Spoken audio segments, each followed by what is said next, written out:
All right, so we'll go ahead and get started. Welcome everyone to Misinformation and the Election in Wisconsin, a What to Expect 2020 Town Hall. My name is Grace Linzer and I am on the National Engagement Team at PEN America.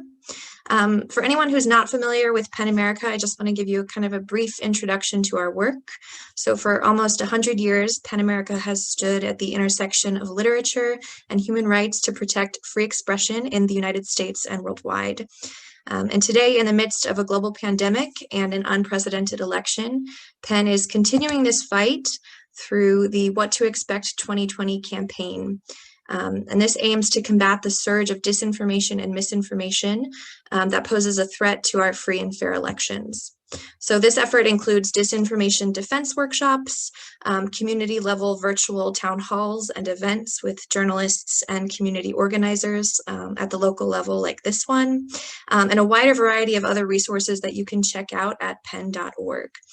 There you can check out our tip sheet on how to talk to friends and family about misinformation. You can take our interactive quiz to test your election disinformation knowledge. And you can learn more about how you can spot, check, and stop disinformation.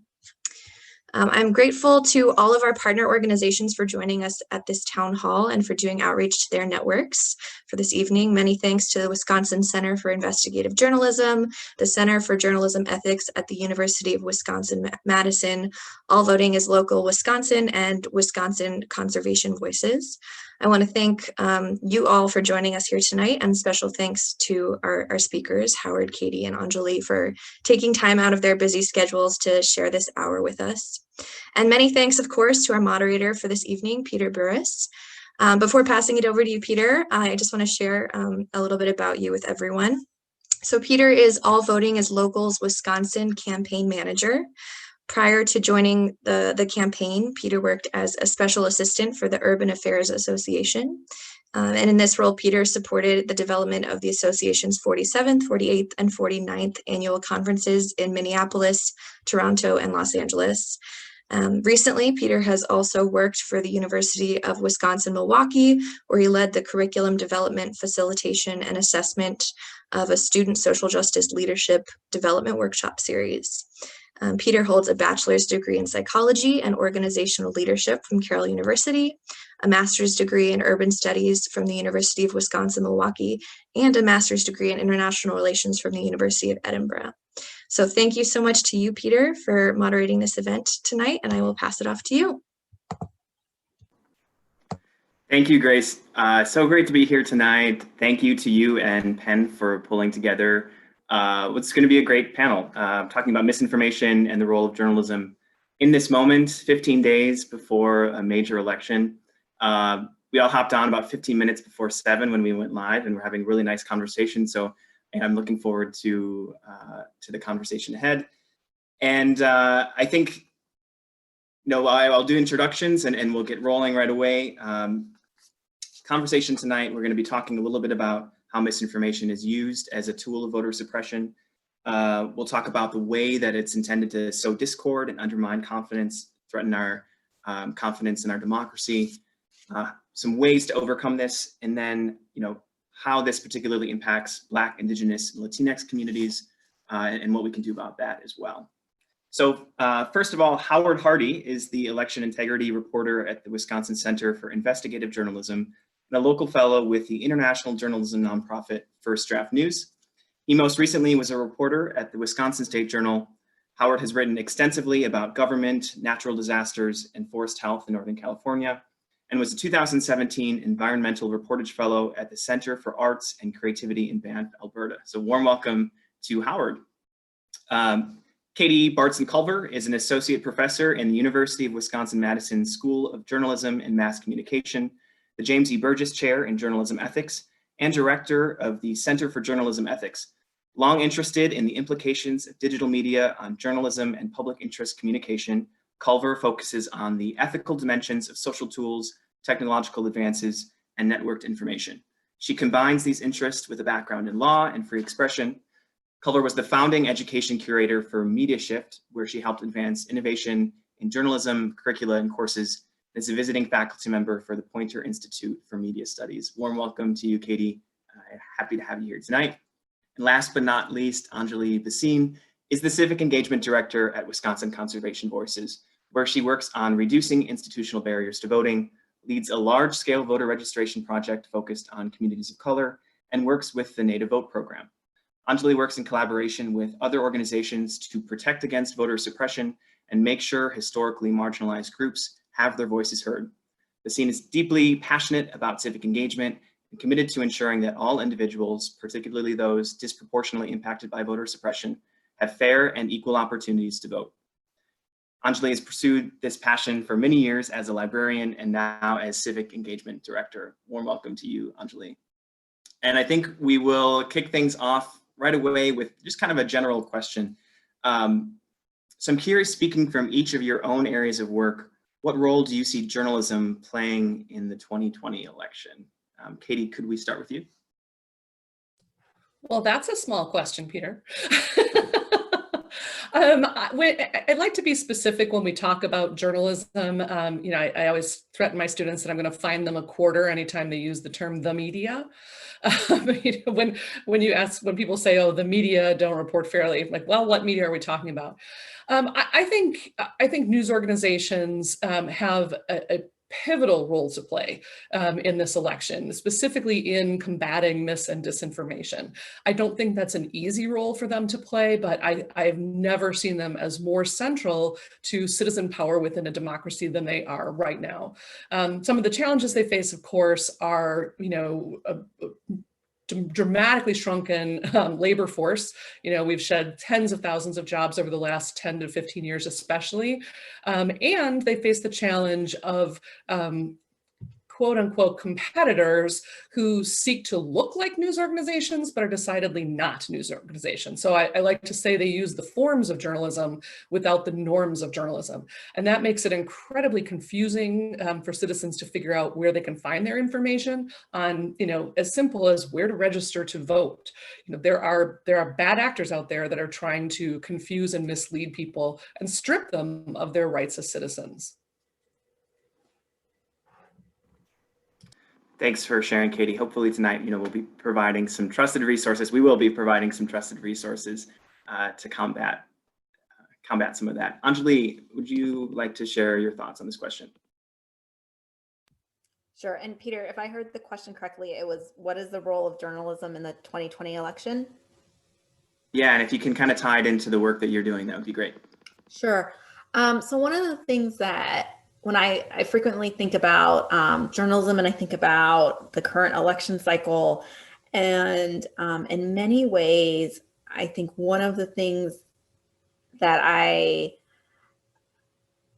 really think about in terms of journalism is helping people understand the process. And so I think about absentee ballots and the chain of custody and the protections that are around those, and how little and why would we in our everyday lives understand those processes and how much information is out there. I feel often, we're on the phones regularly talking to voters, and there's a lot of confusion, and there's a lot of anxiety, and there's a lot of fear and stress. And so from my perspective, it's how, the role of journalism has multiple there's multiple roles in terms of the 2020 election. And one of them I think of in terms of really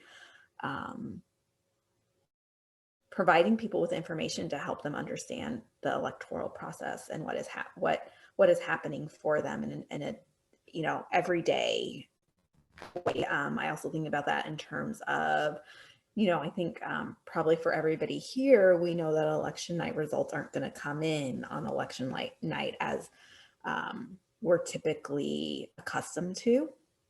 For example, we know the Milwaukee clerk has said that it'll take about 24 hours to count ballots. And so they'll start 7 a.m. on election day and probably not finish until 7 a.m., if not a little bit shortly after that, the following day. And so really being able to help people understand that process and why, and being able to combat some of the narratives around election fraud, which we know research shows that there's not election fraud, right? And so really helping people understand. And then I'd say, maybe the other role and where I see journalism is really also helping people uncover what's happening, in terms of voter suppression, targeted attempts, being able to be, I think in the spirit of investigative reporting, being able to uncover what's happening in the world, and how do we have a ethical and moral election in society. Thanks, Anjali. Yeah, certainly during a global pandemic, understanding process is more important than ever. So appreciate that perspective. Howard, how about you from the perspective of a reporter? Yeah, thanks, Peter. In my view, this highly unusual election year with these co-occurring calamities of the COVID-19 pandemic and the civil unrest that's unfolding across the country, I think has really been defined by misinformation on social media. That's what I view as the top line problem that's kind of clouding our judgment with regard to the intertwining issues that are gripping our country right now. And as a local reporter based in Madison who tracks mis and disinformation on social media for First Draft and reports for Wisconsin Watch, it's all about finding content that could potentially do harm to communities in Wisconsin and reporting on it when the time is right. There are a lot of national reporters who are on this misinformation beat, lots of excellent fact checkers with Snopes and PolitiFact and factcheck.org and so on.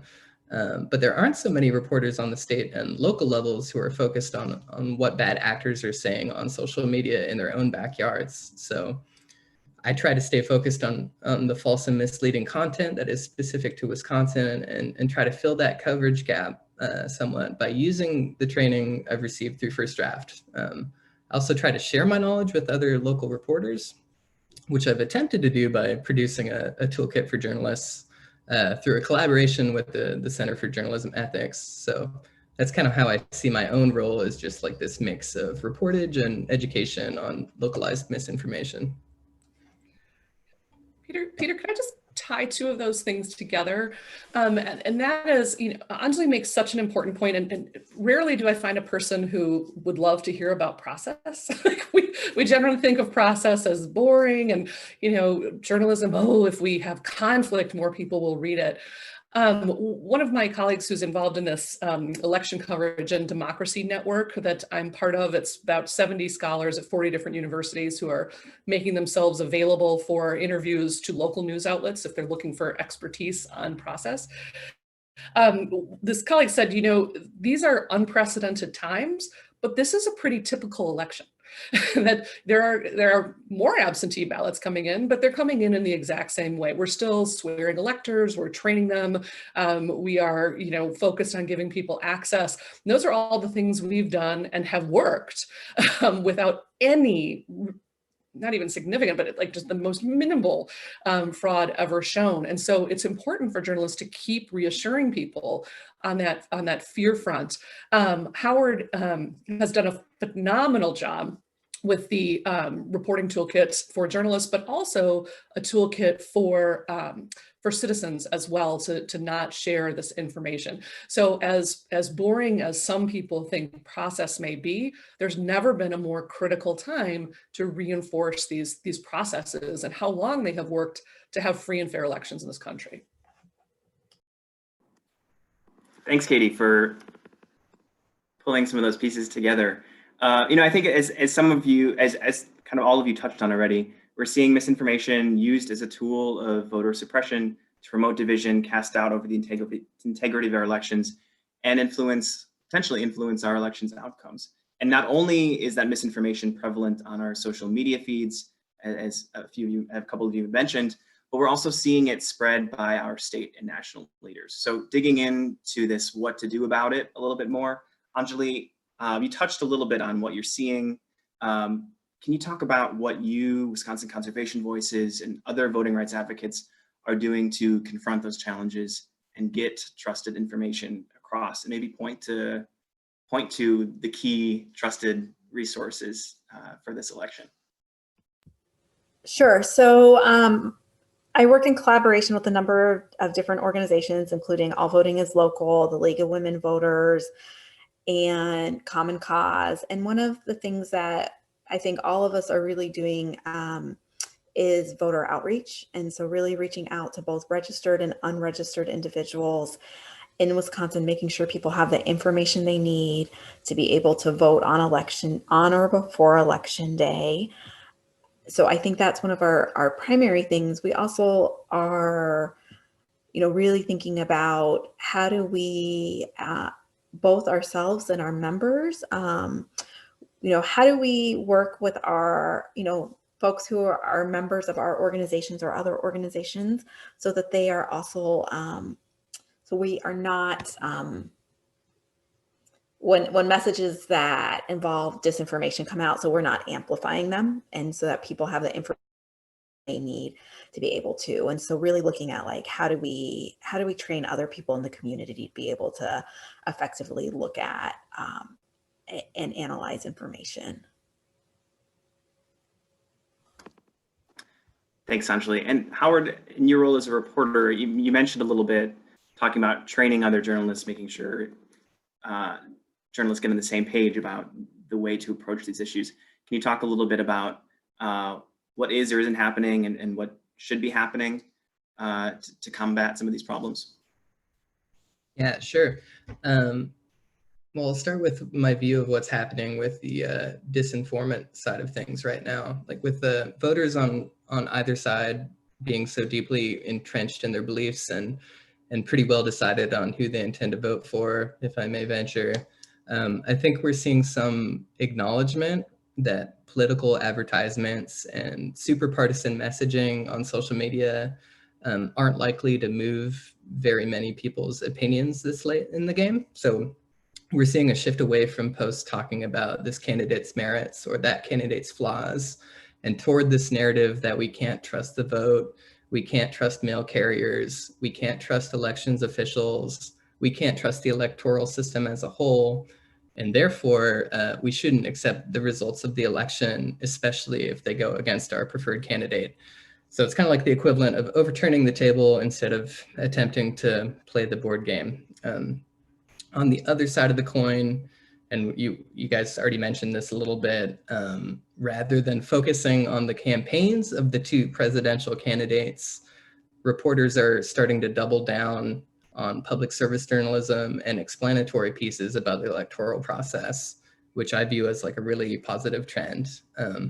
I recently tried addressing some of the Wisconsin-specific election narratives with a pre-bunk style story for Wisconsin Watch that attempts to kind of get out in front of the rumors and propaganda that we're likely to see before they start spreading online, kind of as a way of inoculating the public against them, which I believe is a really great approach versus trying to write corrective pieces after the fact.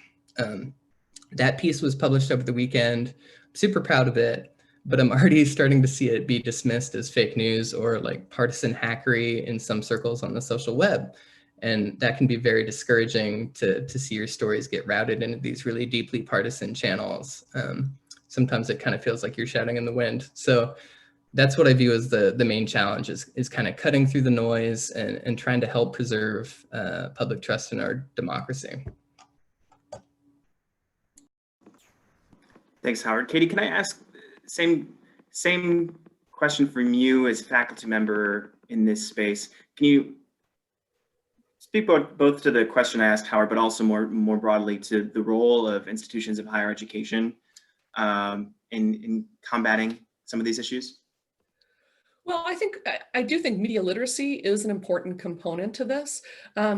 To me, one of the biggest challenges facing news media today is the fact that we've had systematic attempts to undermine trust in institutions, including news media as an institution. It has been a long-term, ongoing, coordinated effort. I really have never known a political candidate on the left or the right who loved the news media anytime other than when their press releases were getting printed basically verbatim, right? It's always been an antagonistic and difficult thing for candidates. However, it's been taken to a new level over the last 5 years with a concerted push, particularly from the right, to take down the news media as a trusted institution.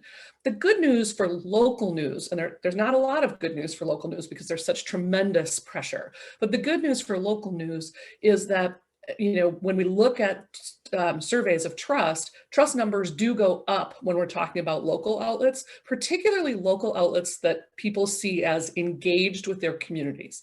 So my advice when I talk to students about what can you do differently when you go out into this world, one of the first things I say is be engaged with your community. Do things that get you out there, so that people see you as responsive. As hard as it is to respond to someone who sends you a nasty gram about one of your stories, responding in a careful, deliberative, positive way is an important sense of engagement. I just want to amplify Howard's reporting over the weekend. He's been doing some great stuff, but the pre-bunk piece in particular, I'm shooting out to all sorts of journalist friends and to my students, because I do think that it's not going to be perfect inoculation, but think about it in terms of a vaccine. That if we can get people the medicine before they get the virus, we have some hope of recovering more quickly from this. So I do think that kind of work is critically important. It's hard to do right now because I said, we have fewer people doing local news and it's under this economic strain. The other thing I would say, one thing that's really different in journalism right now than when I was coming up as a young reporter, well before Howard was, as my mom used to say, in God's pocket, so long before he was born, the competitive drive in news was often one of the biggest ethical issues in news. And now we are seeing more efforts at collaboration to try to share this information. So virtually any news media outlet in the state can run Howard's story for free. Wisconsin Watch is putting it out there for them. And so, the collaboration to get this out, even if it's not the scoop from our newsroom, I think is very positive ethically. Thanks, Katie. And some of what you shared, I think, is such a nice segue.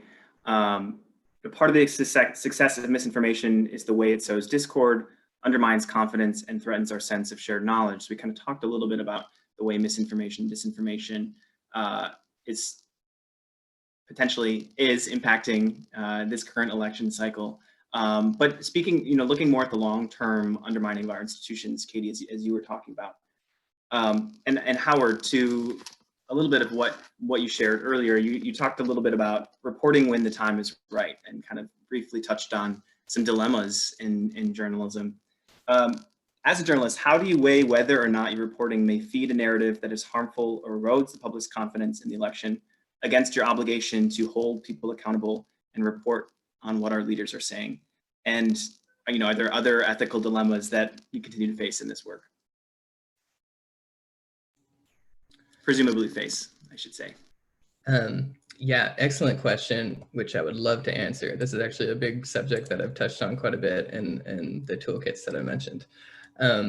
So potentially feeding harmful narratives with your reporting is a really tricky ethical dilemma, and it's one that I've struggled with as a reporter focusing on misinformation. We call it measuring the tipping point, which is a concept developed by First Draft and one that I discussed at length in the toolkit for the Center for Journalism Ethics, so you can look that up. So as a truth teller, your first instinct is to get the word out when you see a piece of problematic content. You want to get in there and hold bad actors accountable because that's what reporters do. But it's a really different ballgame on the social web where your story, or even just the reaction to your story with all the likes and shares and comments, could elevate the narrative that you're trying to debunk. You really don't want to shine a light on a problematic piece of content if you can avoid it, because you risk amplifying the narrative by exposing it to a much greater audience when with your reported story, thereby contributing to the problem that you've identified, which is not ideal. So I'm constantly reminding myself that somebody lying on Twitter is not necessarily newsworthy. It happens all the time, and you don't want to call more attention to the falsehood by reporting on it prematurely. you have to demonstrate that the falsehood has the potential to reach a wide audience and do some sort of like real world damage before you even think about reporting on it. And even when those conditions have been met and you believe that the content has reached the tipping point and that a story is warranted, there are a bunch of potential pitfalls in how you reference the problematic posts or how you frame the story with your headline, because a lot of people are just kind of skimming through their feeds and reading the headlines and not the bodies of stories. So yeah, overall, it's kind of like navigating a minefield. But I think we're all becoming more aware of the need to tread lightly as journalists reporting on the social web.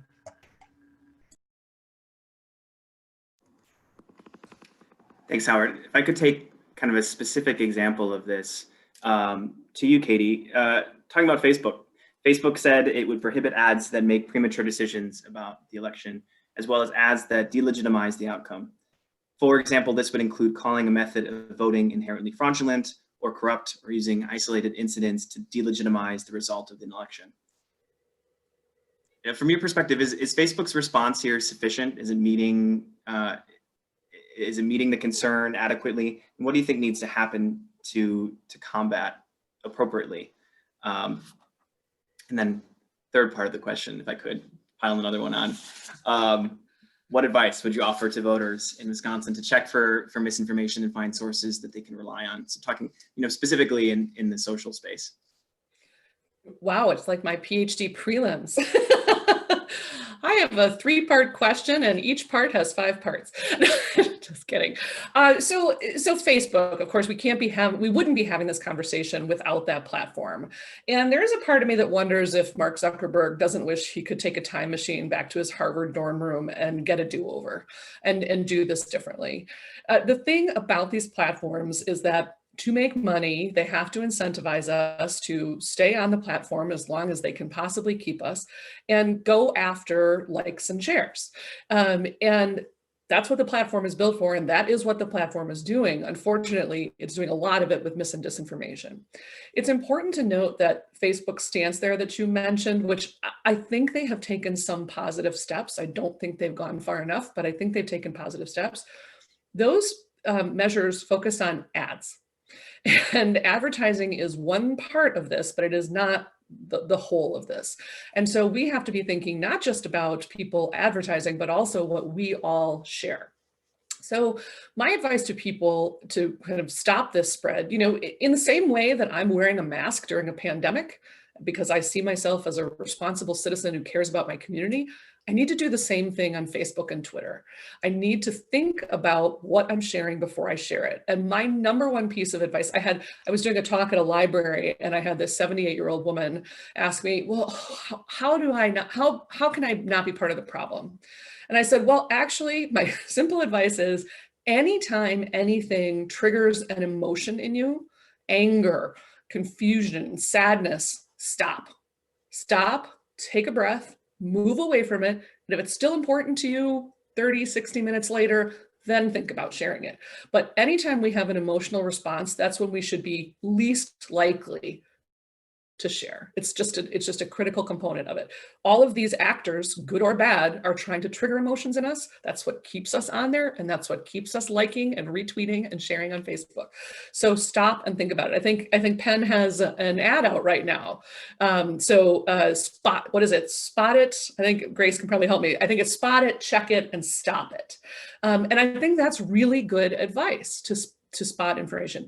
It's hard when someone is a person in your life. I have a dear cousin who I treasure so much, who puts a lot of information out on Facebook, and to be, sort of gently commenting and offering other sources, it's a hard thing to do. You feel sometimes that you feel like there may be a personal toll, and yet it's important for all of us to be engaged in this. The last thing I would say with responsible news sources, I mentioned earlier that there are these outlets that are sort of purporting to look like news outlets, but they are not actually news outlets, and they've sprung up since 2016 in particular, but a ton of them have been coming out in the last 2 years. So it's a pretty massive network now. The New York Times had a great piece on it yesterday. What I would say is, if you go to a news outlet and you don't see a story that's more than 2 years old, just doubt it right now. just doubt it. Now, there are some great news outlets that, little startups and that would be caught in that trap. But if you're going to be, if the site looks very, very new and the site doesn't disclose to you how it's funded, that should make you immediately skeptical as a news consumer. Anjali, I'm curious about your position here, civic engagement director in a time where there's a lot of targeted undermining of our institutions. How are you combating this in your own work? And long-term post this election, what would you like to see happen? What do you think needs to continue to happen? What should advocates be doing around this issue? I have a couple of responses to that. I would actually be interested in also responding to the first question that you asked Howard in terms of journalism, because I've recently actually had arguments with more than one journalist around coverage. And specifically, in my role as an advocate, I'm coming to things from an advocate's perspective and not as a journalist. And I recently spoke to a reporter, and then at some point during the conversation, I said, I don't want to be quoted in the article, because what I actually felt like the article was going to do was unintentionally disenfranchise voters. Because one of the things that we know as voting rights advocates is that the more you talk about how hard it is to vote, that has a negative impact on a person's propensity to vote. And so really thinking about the framing of the article. And so, this particular reporter, and then I actually talked to that reporter's news editor a day or two later, who I feel like there was more tension in that conversation, because the narrative they had in their mind was that the election, it was going to be harder to vote this year because of the pandemic. Where what I would have said is, given the research we know, the Voting Rights Lab has done research looking at elections all across the country and COVID transmission. And one of the things that, they did it along with the Union of Concerned Scientists, and they said what they found was where polling locations were up, they didn't see high rates of COVID transmission. The only places they saw rates of COVID transmission increasing is when polling places were consolidated.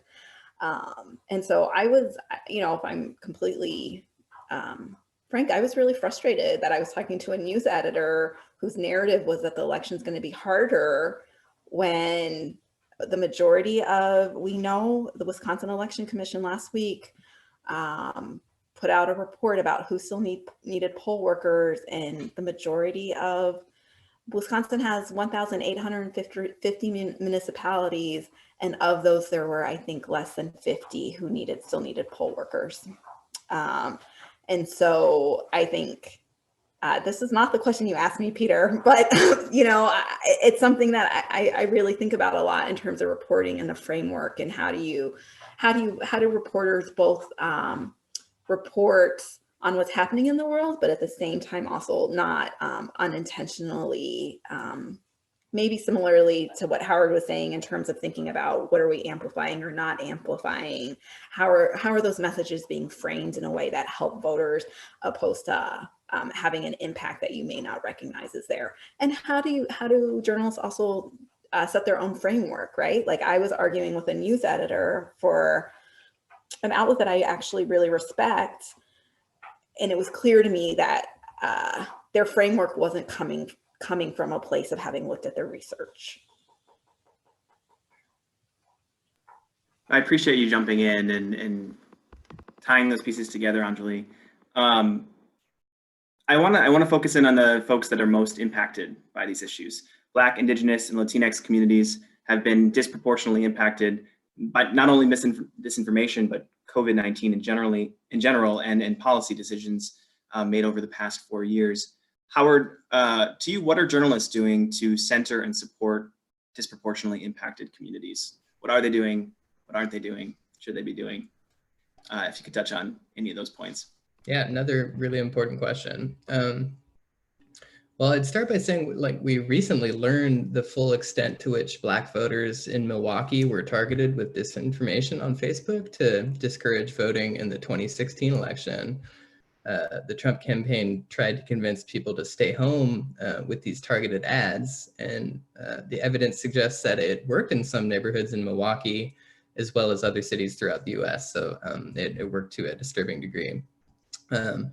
So it seemed like bad information was getting through and maybe good information wasn't. And I think that relates to the fact that newsrooms need to do a better job in reaching people of color, in hiring more diverse news teams, and also incorporating those voices into their reporting. I think that's especially true in Wisconsin, where sort of like in a reflection of state demographics, newsrooms are still overwhelmingly white for the most part. In terms of what reporters are doing in my specific orbit, our news team at Wisconsin Watch signed a pledge to commit to anti-racism, both in our coverage and our newsroom over the summer. The statement recognized that as journalists, we should always be striving to protect people in vulnerable circumstances, expose deficiencies in systems, and explore solutions to problems, which we acknowledge have disproportionately harmed Black, Indigenous, and other people of color kind of throughout the history of the United States. So I am encouraged by this general acknowledgement that we need to do better. And I also realize that includes on a personal level. So to that end, I recently applied for and landed a small grant to support a collaborative project with fellow first drafters Shanna Black in Cleveland and Serena Daniels in Detroit. And we're going to put our heads together to tell stories about vulnerable communities in the Rust Belt. And that project will be kicking off sometime early next year after all this election madness is over. So look for that. Great, thank you. Katie, could you speak to the same question? Yeah, congratulations, Howard. I think that's great. I was also really impressed with the work Wisconsin Watch did this summer in making those commitments. You know, you asked, is journalism doing enough? No. The flat out answer is no. And part of that goes to the really critical point that Anjali was making earlier, and that is how we frame things when we're deciding what to cover, and not just an individual story, as in the example that you gave, Anjali, but also our coverage overall. And one of the frames that concerns me in news right now is the framing that we're covering things for our readers. That is a very different frame than we are covering things for citizens.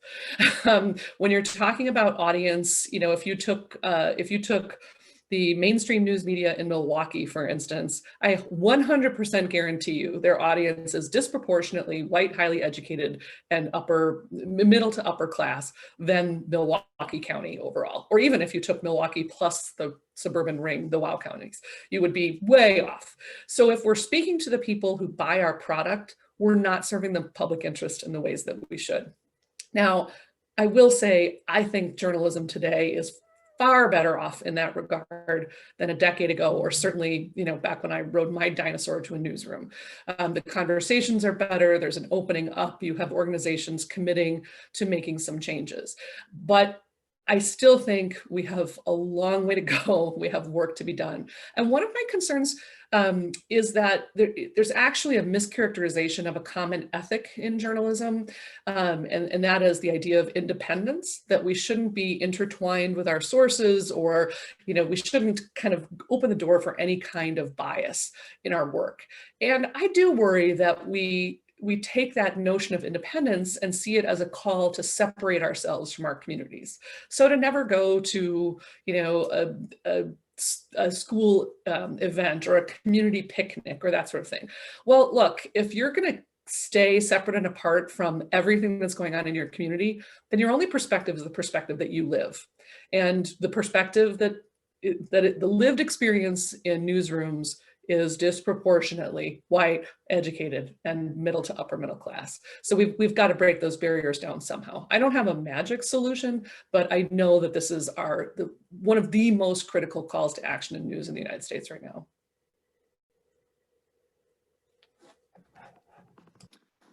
Thank you, Katie. Anjali, to you, can you speak to what Wisconsin Conservation Voices is doing to center, support Black, Indigenous, and Latinx communities, and also, how others can get involved in this work as well? Yeah, thanks for the question, Peter.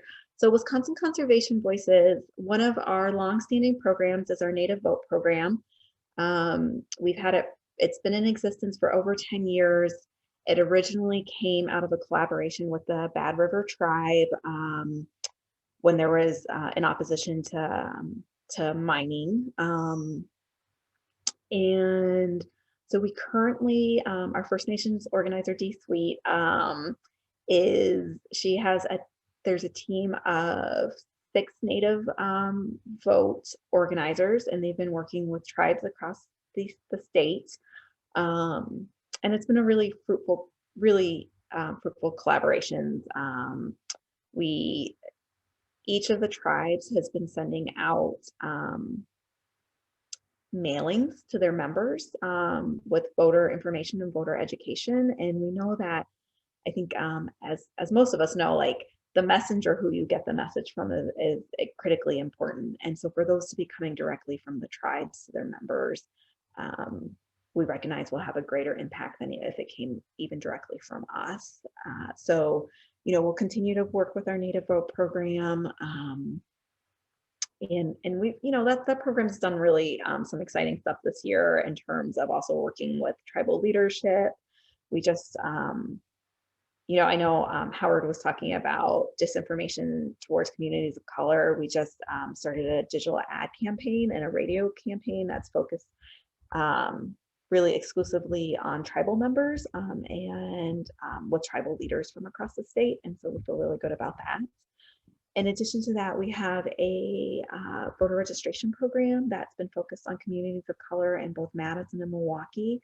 And really most of that work has happened out of partnership. So partnering with groups like Walnut Way in Milwaukee, the YWCA, also with local organizations here like the Literacy Network, really trying to reach people where they are in their communities. The third thing I would say in terms of really thinking about voting and voter access for communities of color, Indigenous communities, I think at the core, so much of it also comes, if we look at our systems, they are really designed to suppress voters from communities of color, Indigenous voters. If we look at who's able, so I don't know how familiar people are with the voter registration laws in Wisconsin. We have some of the hardest voter registration laws in the country. And if you have a driver's license here, it's really, it's pretty easy to register to vote. And if you don't have a driver's license, then you have to mail in a utility bill, your pay stub, something else that proves your residence, right? And if we look at, and this data is, it's over 10 years old, so it's not recent, but it's the most recent data we have in terms of who has a driver's license. And if we look at that, the people who have a driver's license in the state, 18% of white people didn't have a driver's license. For African-American men, the number hovered around 50%. And then we think about who we've made it easy to register to vote for and who it's challenging for. And if we look at our voter ID laws. So as conservation voices, we're doing stuff directly with communities and building relationships. The other piece is also looking at how do we institutionally make changes so that voting is accessible to everyone, regardless of your, your demographics, whether it's class, race, etc. Thanks, Anjali.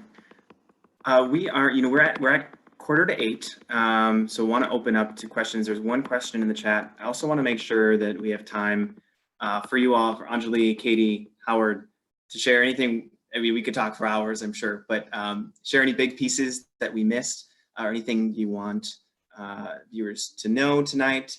But one question came through, and let me find it. So on the topic of reaching voters who are most targeted by misinformation, how do you navigate the many news deserts in Wisconsin? What advice would you give to journalists trying to provide these communities accurate election info? And open question if anybody wants to claim it. I'd like to jump in on that one because the news deserts in central and northern Wisconsin have been a big concern of mine since I first joined First Draft at the beginning of the year. There are some counties that have maybe one small newspaper and no weekly publications at all. Some places don't have a newspaper whatsoever. So, the thought is in this vacuum of news that has been vetted by professional journalists, do bad actors step in to kind of fill the void? So I've kind of made a point of monitoring social media by geographic location, including keywords like Northwoods in my search strings and searching by specific counties, which, as we know, Wisconsin has a bunch of goofy county names, so it's actually pretty easy to narrow the search down. And, if I find something problematic, I've made a habit of sharing what I'm seeing with editors at small newspapers just to give them a heads up about misinfo that is specific to their area, because I know they're very likely short-staffed and don't necessarily have the resources to be poring over a social media feed all day and might not even be aware of it at all. So, I mean, really, that's been my only strategy so far, but it is an area of high concern for me as I go about this monitoring work. I would just add that, news deserts are a tremendous concern, a tremendous concern. I would emphasize that public media have a role to play. Wisconsin Public Radio has the reach to hit people in counties that are news deserts. I think that's a really important role that they play and something that we should all be contributing to.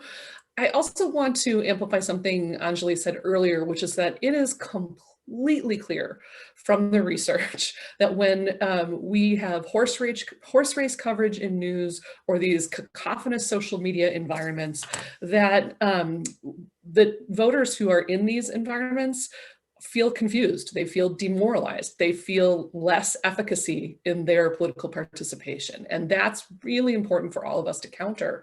So I see a role, within news deserts, that's one concern. But there's a role for news media overall, including public media. There's a role for advocates like Anjali's groups.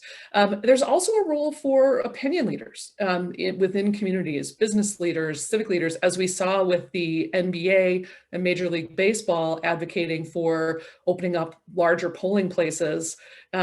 We saw the tremendous influence of people like a person who can shoot a basketball or hit a baseball to open up this conversation and try to secure voters' rights. Now, of course, the Bucks Arena and the Brewers Stadium, I believe, are no longer they're no longer early voting places because of some threatened legal action.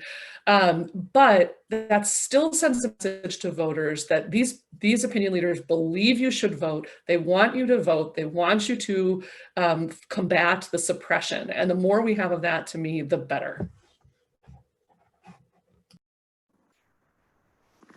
Great, thank you. And another question in the chat. Question is, aspiring journalist here, what role do you think student-run newspapers or student journalists play in combating mis and disinformation, both on and off campus? Maybe, questions to Howard and Katie, but Anjali, if I could extend that, student advocates as well, people on campus role in this election. I think that student journalists play a really critical role in beating back mis and disinfo on campus, because the research says that corrections are more effective when they come from friends and families and peers. So if somebody in your social network, one of your friends, or somebody you just even know by association is saying something problematic, I think it means more to hear from you personally than just some stranger on the web. So I think that you can really, you have an opportunity to actually make a difference in that circumstance.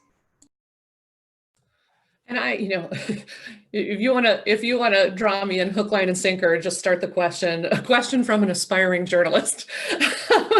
They have my heart. I would say two things in response to that. So I completely agree with Howard that they can play a critical role, but I would extend it beyond campus. We're looking at journalism programs in some parts of this country where they are providing vital local news because that campus is within a news desert. It's happening all over, and I think it's a real opportunity for those students. Whenever someone complains to me that this generation of college students is somehow, lackluster, addicted to TikTok, can't get off of Snapchat, I just don't see those people in my classrooms. The students I see are so committed. Like, when I get depressed about where this democracy is going, I go to them for inspiration. Usually you go to your professor to amp you up and give you inspiration. I go to them because they have tremendous energy. I will say that I do see students who 10 years ago might have been truly dedicated to the journalistic enterprise, instead saying, I'm going to abandon that and I'm going to become an advocate. I'm going to take the repertorial skills I have learned and go out and work with Anjali or others to solve social problems, because journalism is not the end all be all. It's great. It's an important part of this democracy, but so are advocacy groups. And so I do see some taking their skills and talents there. Anjali, could you speak to this, not only students, but young people in general? Yeah, so I think in the same way, I think Howard referenced that, we know that it has more impact when it comes, when you get a message from someone you have a relationship with. And so whether that's about misinformation and disinformation, or if it's about encouraging somebody to vote, I think those are probably the most powerful things. The most powerful things that young people could be doing is really reaching out to their networks and encouraging them to vote and making sure they have a plan to vote and they have the information they need for the day of the election, if not before. And so I think students and young people, they have the opportunity to really shape the direction of our, both our state, our local politics, and our country. And so,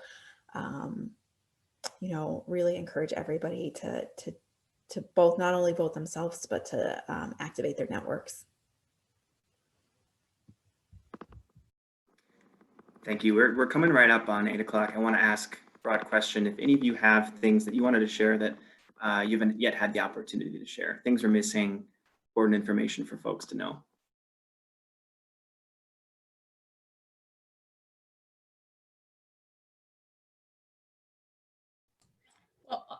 I'll tee something up. In the spirit of collaboration within news, I think if all of us are invested in preserving this special place that we have had, that we have a strong democracy, it has been unequal. I don't want to say let's go back to the halcyon days of the 1950s where Ike helped us all get along. I'm not saying that, but the American experiment has been worth our investment in time and energy.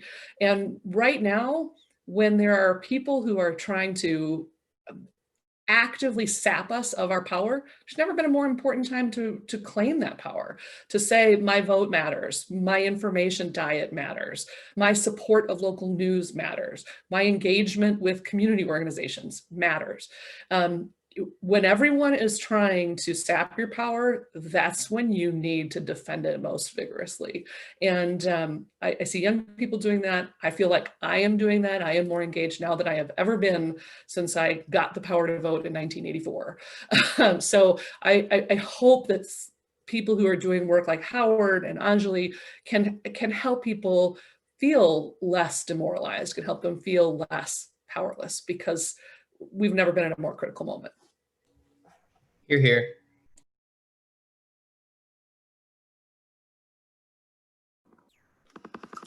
Yeah, I think that about says it. Yeah, Anjali. One thing I want to say also is just as a reminder, you know, is as important as national elections are, our local elections are also critically important. And if we think about, I know I talked about systemic change, and so many of the things I referenced in terms of our state laws are coming from people who are being elected on a statewide level, but even if you really want to, you know, we think about as I said earlier, we have over 1,800 municipalities, and each of those municipalities has a clerk that administers the election, and they have a lot of autonomy in terms of how easy or how challenging they are able, you know, the environment they create for voters. And so I would encourage people, you know, we're going to have an election in November in Wisconsin. In odd years, we vote twice a year, and even years we vote 4 times a year. And so to really think about the local elections and think about whether it's your appointing a clerk, whether it's the clerk who's elected themselves, if it's your county board executive, to, you know, and if we're thinking about, I know there was a question about young people earlier, you know, people really have a lot of power to have a lot of impact in their communities, and those impacts, what I have learned this year more than anything else is how much local leaders actually also have an impact. Their decision making has an impact on the outcome of federal elections. Thanks, Anjali. And you know, on the topic of the upcoming election, reminder that this is an exciting week in the election cycle. Tomorrow is the first day of early voting in Wisconsin. So if you haven't voted absentee by mail, head to myvote.wi.gov to find an early voting location near you. You know, if you don't do that, show up to the polls on November 3rd and make sure your voice is heard. Anjali mentioned the League of Women Voters. Their vote411.org page is a great resource for nonpartisan information about who is on your ballot. Want to thank everybody who has joined. I want to thank Howard, Katie, and Anjali for all their expertise on this topic and for being here tonight. Thank you to PEN America. Head to pen.org to learn more about how to combat misinformation, disinformation. With that, we'll say have a good night, happy voting. Thanks everybody for joining. Thank you so much, Peter. It was great to be with you.